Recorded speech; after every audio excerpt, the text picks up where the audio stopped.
Hello, this is Ian, and today I'm going to be profiling my Imicon FlexTight scanner using a Hutch colour target. I'm using the Imicon 949 model. You may be using a different model, and you may also be using an IT8 target from the likes of Wolf Force or Silverfast or something similar. Okay, the reason I'm using a Hutch colour target is because I can tune my scanner's response to a far greater level than using an IT8. Let's jump straight in, and I'm assuming that you know how to use the FlexColor software. You've hopefully looked at the other instructional videos which are posted online, which are quite old now. They were based on a much older version of FlexColor, but they give you a general overview. Okay, the first thing that I need to do when I'm profiling my Imicon scanner is to turn everything off in the software. And you can see here I've set my mode to RGB 16-bit, my frame to 6x7, that's the size of the image I'm going to be scanning, 300 dpi, zoom's 100%, my adaptive light is 14, which I'll come on to in a minute, my contrast is all set to 0, as it would be, except for the mid-tone that's 1, texture, unsharp masks off, my flex touch is set to 42, which again I'll explain a bit more in a minute, colour correction, nothing happening with that, my auto tab, that's all unchecked, my dot tab, all unchecked, and then the ICC profiles in colour sync, all set to none, and embed and convert is also turned off. Okay, I've set this to a preset which I've called 617 plus 14. You might be saving your preset to whatever makes sense to you yourself. Okay, now I've turned it all up in the setup there, but I also need to do is make sure that all of the radio buttons are also unchecked. You can see the radio button here. Uncheck that in the histogram, in the gradations window, there's a radio button there, and there's also a further one in curves. Make sure they're both turned off. It's a sneaky little devil, FlexColor, and also in the colour correction, make sure that radio button's turned off there. So the only thing that I've left on is Flex Touch. I set mine to 42% most of the time because I find that gets rid of the majority of dust on a transparency without removing fine artifacts in the image. If the image has got like very fine artifacts, let's say it's leaves or tree branches, or it might be part of the rope lines on a boat, for example, I'll just change it down to 29, and I find that those two amounts, generally speaking, get rid of the majority of dust without removing any detail within the image. So I'm going to set that back to 42. Okay, now a couple of things that you need to know, and I'm going to come on to my adaptive light setting in a minute. I'm scanning a Hutch colour target, and the three areas that are important to me are the brightest white tab, the mid-tone tab swatch there, and also the shadow detail tab, which you can't really see here but it's just down there. Now, according to the lab values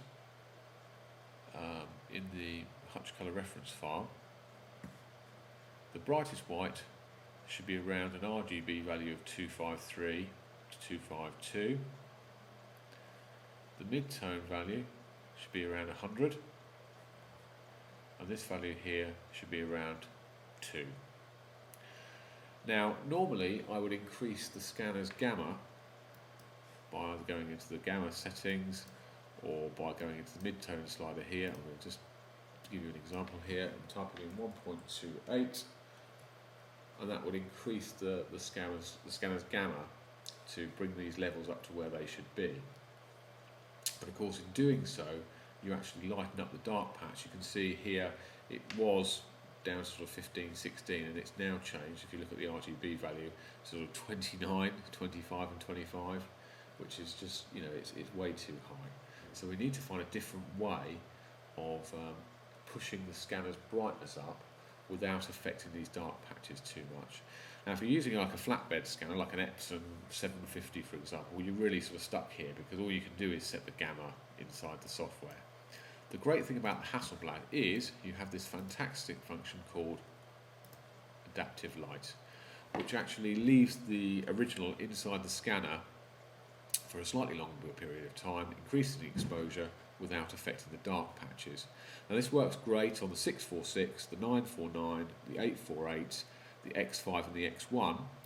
The 343 and all the precisions before it If you use adaptive light, it increases the brightness of the bulb. It puts more voltage through the bulb instead of leaving the original in the scanner for a longer period of time. So with those older models, the Precisions and the 343, you can't do anything really with adaptive light. And my experiments have shown that those older models, the lamp inside there is already too bright anyway. Optical flare on the Precision models and the 343 really is quite extreme. So you're best, again, just leaving adaptive light turned off and just profiling it as best you possibly can. You might need to go into here and change your mid-tone value up to 1.28 just to increase those mid-tone values. So those are the differences between the two scanners, and hopefully I've made a bit of sense there.